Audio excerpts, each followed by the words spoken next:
காசா grand வழங்கும் கல்யாண மாலை விழாக்கால பட்டிமன்றம். திருவாக்கும் செய்கர்மம் கைகூட்டும் செஞ்சொல் பெருவாக்கும் பீடும் பெருக்கும் உருவாக்கும் ஆதலால் வானோரும் ஆணைமுகத்தானை காதலால் கூப்போர்தம் கை. பேரன்பிற்கும் வணக்கத்திற்கும் மரியாதைக்கும் உரிய கல்யாண மாலை என்கின்ற மங்களகரமான ஒரு நிகழ்ச்சியின் மூலமாக உலகத்தையே ஒரு நூலால், குறிப்பாக மங்களகரமான அந்த மஞ்சள் கயிறால் இணைத்து தங்களுடைய உழைப்பால் அன்பால் உலக மக்களை ஒன்றாக்கி இருக்கக்கூடிய கல்யாண மாலை நிகழ்ச்சியினுடைய ஒரு அடையாளமாக நம் கண்முன்னே இருக்கின்ற திருமிகு கல்யாண மாலை மோகனையா அவர்களுக்கு முதல் வணக்கத்தை மகளோடு தெரிவித்துக் கொள்கிறேன்.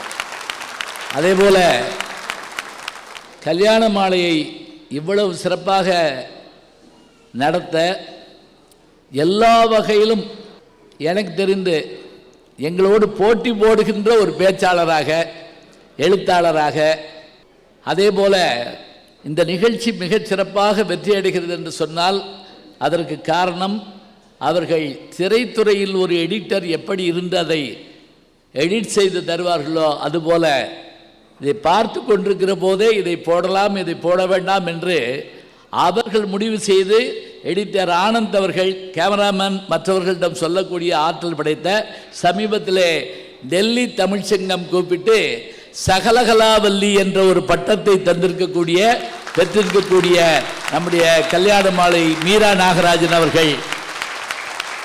அவர்களுக்கு நாம் நம்முடைய வணக்கத்தை மகிழ்வோடு தெரிவித்துக் கொள்வோம். ஏறத்தாழ 25 ஆண்டு அவர்கள் இதில் சாதித்திருக்கிறார்கள் என்றால் நானும் அவர்களோடு ஓடி வந்திருக்கிறேன் என்ற ஒரு பெருமையை நான் சொல்லிக் கொள்வதிலே மகிழ்ச்சி அடைகிறேன்.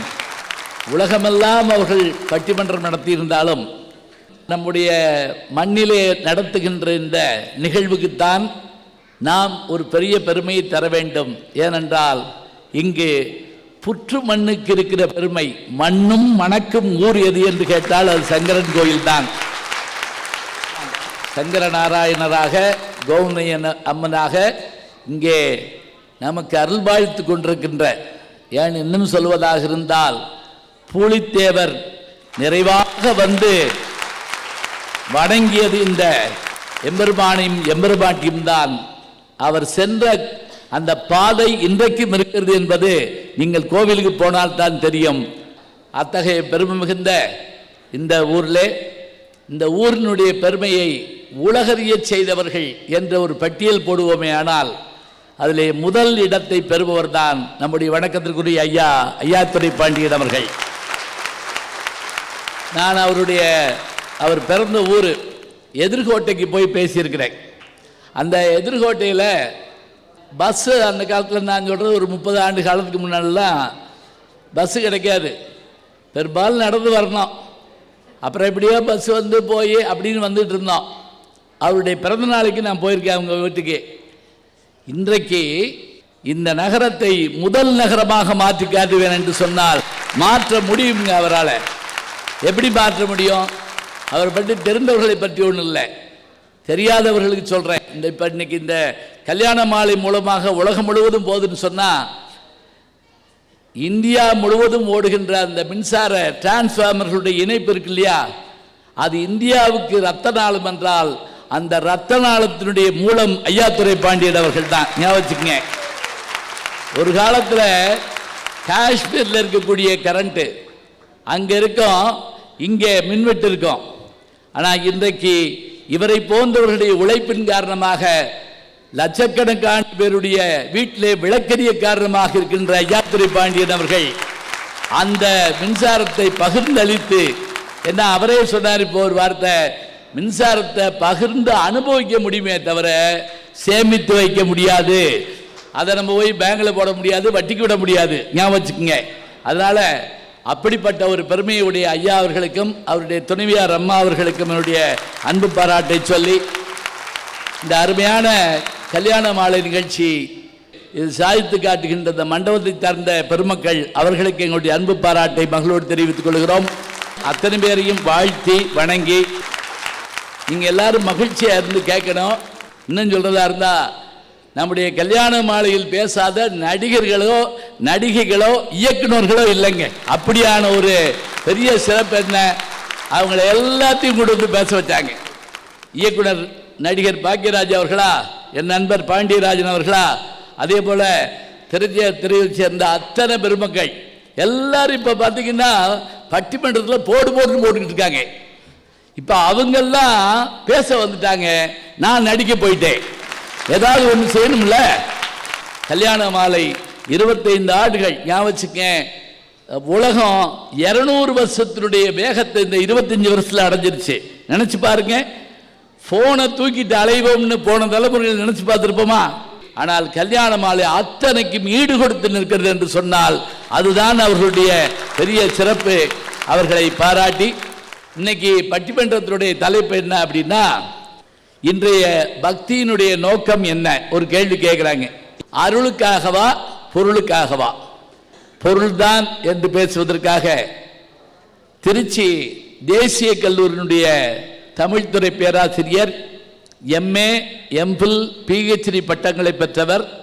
வேதாத்திரி மகரிஷி அவர்களுடைய அந்த வாழ்வும் அவருடைய செயல்பாடுகளும் குறித்து, அவருடைய கருத்துக்கள் குறித்து, வாழ்க வளமுடன் சொல்றோம் இல்லையா, அது பற்றி ஆராய்ச்சி செய்து பட்டம் வாங்கிய வணக்கத்திற்குரிய பேராசிரியர் டாக்டர் திரு நீலகண்டன் அவர்கள் இங்கே வருகை தந்திருக்கிறார்.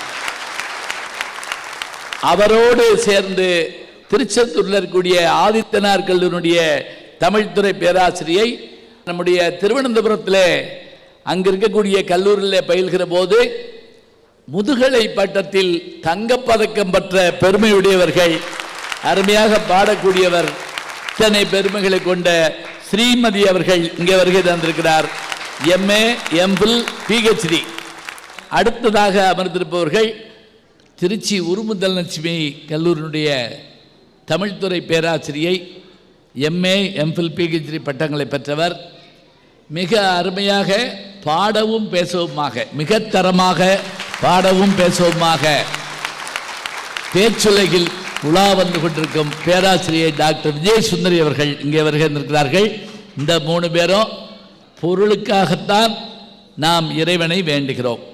இப்போ இந்த பட்டிமன்றத்துக்கு கூட எதுக்காக வந்திருக்காங்க? இல்லை, பொதுவாக கேட்குறேன். இல்லை, இறைவன் இந்த உலகத்தையே ஆளக்கூடிய இறைவன்ட்டு போய் எனக்கு பொருள் கொடுன்னு கேட்கறது என்னங்க நியாயம்? இந்த ஜெகத்தையே ஆளக்கூடிய ஆற்றல் உடையவன் இறைவன். அருள்தான் வேண்டும் என்று பேசக்கூடிய இந்த அணியில் முதலில் பேச இருப்பவர் காரைக்குடி அழகப்பா கலை அறிவியல் கல்லூரியுடைய பேராசிரியர், MA, MPhil, PhD பட்டங்களை பெற்றவர். பல்வேறு மாணவர்களை உருவாக்கி இன்றைக்கும் மிகச்சிறப்பாக பேச்சுலகில் வளம் வரும் பேராசிரியர் டாக்டர் சிதம்பரம் அவர்கள் இங்கே வருகை தந்திருக்கிறார். அடுத்த அமர்ந்திருப்பவர்களை நான் சொல்ல வேண்டியதில்லை, உங்களுக்கு தெரிஞ்சிருக்கோம். ஏன்னா இவங்க இந்த ஊரிலே பிறந்து, சங்கரன் கோயிலிலே பிறந்து, இன்றைக்கு சகல உலகங்களிலும் தெரிகின்ற அளவிற்கு தன் பேச்சாற்றலால் வளர்ந்து வந்திருக்கக்கூடிய எங்கள் தியாகராசர் கல்லூரியிலே ஆங்கில இலக்கியம் படித்துவிட்டு தமிழ் பேச்சு எங்கள் மூச்சு நிகழ்ச்சியிலே தனக்கென ஒரு தனி இடத்தை பிடித்திருக்கக்கூடிய நல்ல பேச்சாளர், வளர்ந்து வருகின்ற பேச்சாளர் திருமதி சங்கரேஸ்வரி அவர்கள் இங்கே வருகை தந்திருக்கிறார். இல்லத்தரசியாக இருந்து பேச்சுலகில் தன்னுடைய திறமையை வளர்த்து கொண்டிருக்கின்ற அவரும் பேச இருக்கிறார். அடுத்து அமர்ந்திருப்பவர் இவருடைய உருவத்தோற்றத்தை பார்க்குறப்ப நமக்கு ஒரு மடாதிபதி மாதிரி நமக்கு தோணுது. ஆனால் அறிவியல் துறையில் அவர் முதுகலை பட்டம் பெற்று பேராசிரியராக இருந்து பிறகு அருள் உலகம்தான் எனக்கு வேண்டும் என்பதற்காக ஞானத்தையும் பக்தியையும் தேடி இந்த பேச்சுலகுக்கு வந்திருக்கக்கூடிய வணக்கத்திற்குரிய பேராசிரியர் விஜயகுமார் அவர்கள் இங்கே வருகை தந்திருக்கிறார். இவரும் பேச்சுலகிலே மிகச்சிறப்பாக வளம் வருகின்ற ஒரு நல்ல பேச்சாளர். இந்த 6 பேரை தான் நான் இங்கே அறிமுகம் பண்ணியிருக்கேன். அருள் வேண்டுமா பொருள் வேண்டுமா? இதோ பட்டிமன்றம் தொடங்குகின்றது. பொருளுக்காகத்தான் என்று பேசுமாறு நம்முடைய வணக்கத்திற்குரிய பேராசிரியர் நீலகண்டன் அவர்களை அன்போடு அழைத்து என் முதல் சுற்று பேச்சை நிறைவு செய்கிறேன். நன்றி, வணக்கம்.